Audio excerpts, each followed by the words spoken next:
day. So if yesterday was 25 or 26, today's 26 or 27. But heat exchangers off, radiator, the Whipple little pulley bridge, crank support, all that stuff's there, water pump, and got the condenser kind of supported, but try to get it a little bit lower this time so we can look straight on. Like I said, my chains are definitely off, and even this side, at 12, the QR code perfectly lines up with this one out here with your little L, the mark on the back, and then the QR code, but this side's slightly off. So like I said, I'm guessing we had our two colored links down at the bottom when we put that on there, so I'm guessing that was just slightly off. But very possible, as you guys can see, to pull the front timing cover off and valve covers off with the Whipple still on there. The only thing I did have to end up doing after was I had to pull the throttle body off, because where it was right here, the timing cover was hitting the backside of the throttle body. So I had to pop that back off. Glad we didn't have to pull this hose off, because that one's a pain to get to.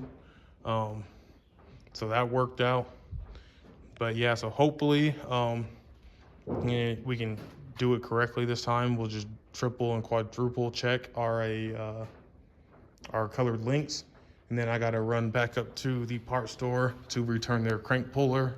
And then my dad accidentally ripped my valve cover gasket pulling the other side off, so I gotta go buy new gaskets and then get rid of all these rags because we made such a mess. So get another pack of clean rags, start fresh with those. But just wanted to give y'all an update. Went pretty fast since we had most of it torn apart last night. So once we do that, I mean, everything going back together should be fairly quick. All right, guys, been working all day, but as you can see, it's pretty much all back together. We pushed the heat exchanger back and we did a bumper check. It does clear down. We were just kind of fighting this because it's such a tight fit without having a nasty kink in the bottom line right down there. Throttle body has to go on, but we left that stuff off, and the little coolant tank, just so I could go get some longer zip ties tomorrow to get all those up to make sure they don't hit our belt. But not bad for a day's work. Pretty much all back together. So tomorrow we will probably put some fresh oil in it. We gotta do the coolant again, get this stuff buttoned up, and then I'm gonna order a new one of these, because right now if you try to put this shroud on there, this little leg catches on your fitting right here. So I can't bring myself to cut the original Boss one, so I'm either gonna try to find a junkyard or somebody who's parting out a Mustang, grab that one, cut that leg off of it, put that on there, and then that will fix that side. So I want to give you guys an update. We'll probably finish this part up and go for another first start 2.0 tomorrow. So a while ago, probably at the beginning of the series, you guys seen that I ordered another little Y from Amazon because we thought one went on this side as well. We misplaced that one because we didn't end up needing it like I thought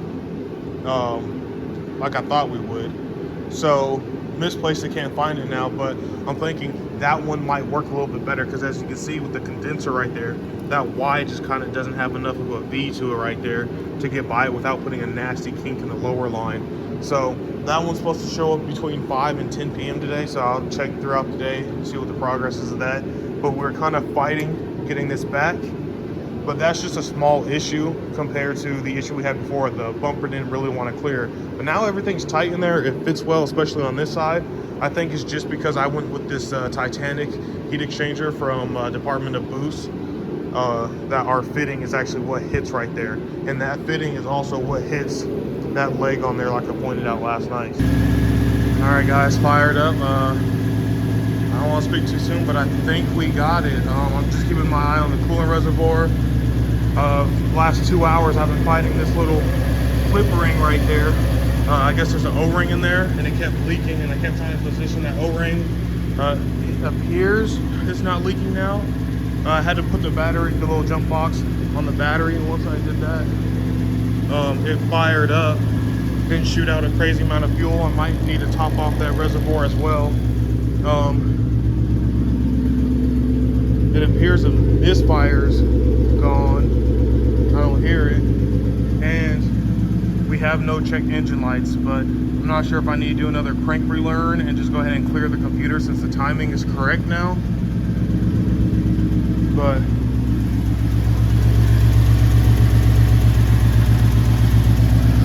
I think we're good, guys. So this time going through there, we did throw, per Whipple's recommendation, 2 little bottles of the Redline water wetter in with the coolant. And that coolant's dropped already. But I think we're good, guys. So definitely like the look of the airbox better compared to just the open filter.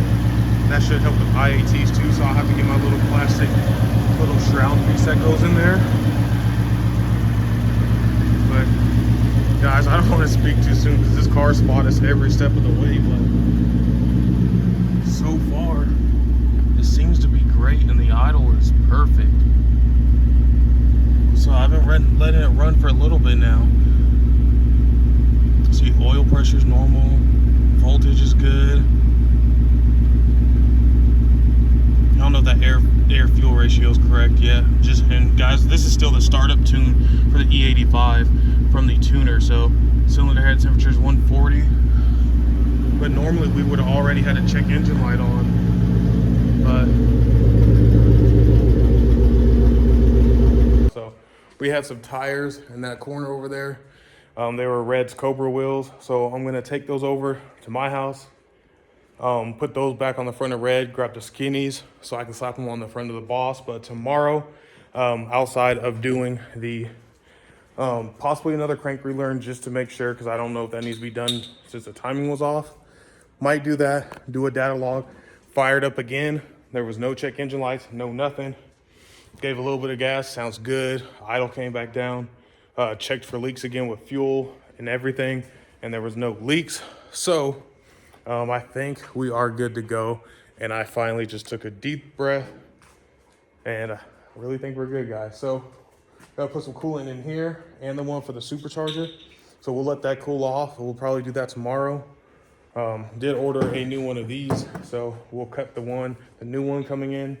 Hey guys, as you can see, the Boss is off the lift. Sorry for the light blinding. I will say the SVE drag wheels look pretty good on the front, and he looks like the weight of the Whipple dropped the front end down. So I think it kind of has a nice staggered look to it. But got the P3 gauge installed, so I popped the 2 fins out the top, and then we have our original Bullet one.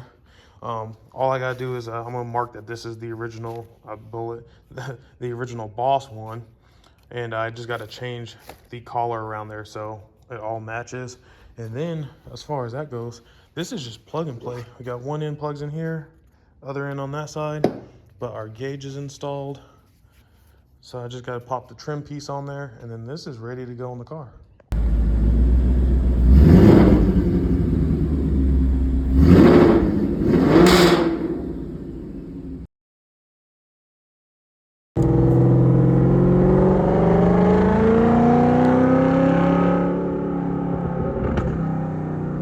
Alright guys, day 29. I forgot to even bust out the camera, but put about 10 more gallons of E85 in, bled the clutch, and I'll have to show you guys tomorrow how we did that. There was a few videos on it, but like I said, I'll show you tomorrow. It'll be easier to actually show you the tools. Might need to do a little bit more bleeding on the clutch because reverse is still hard to get into, but we just did our first little maiden voyage with this setup. Got a data log in. The tuner said everything looked great and told me on the same tune he wanted me to go out in 2nd or 3rd gear and do just a gradual little pull from 2,500 up to 5 grand. So I did one in 2nd and 3rd, and then he said come back, park it, and let it idle for a couple minutes. So I got that done. So I'm actually going to drive it home tonight, guys. So the last thing to do is to put the front bumper on it, which we will get that taken care of once that piece comes in.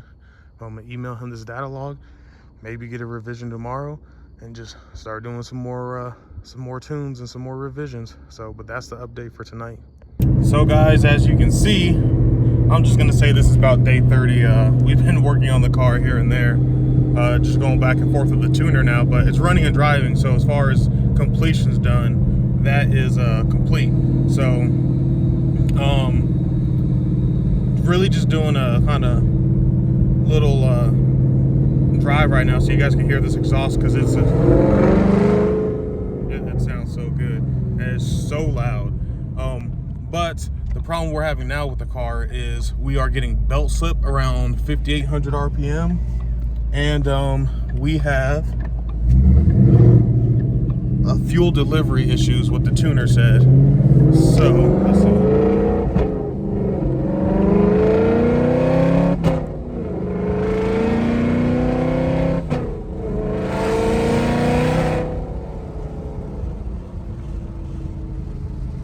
Guys, it sounds so good. So I rolled the windows up a little bit now because I'm just doing this off my phone while trying to drive and shift. And so fuel delivery issue, I think what is happening is we got the Hellcat pumps. The end number is 285. We have 2 of them, and the way they're running now is they both run all the time. So dumps extremely large amount of fuel on startup. Especially if you can't get the car to start in the first couple like cycles, then you're going to shoot fuel out the exhaust. So what we're doing now to change from that is, because I have the FC2 controller, is we're moving to the FC3, which is already ordered and should be on its way soon. And then we are running the hob switch.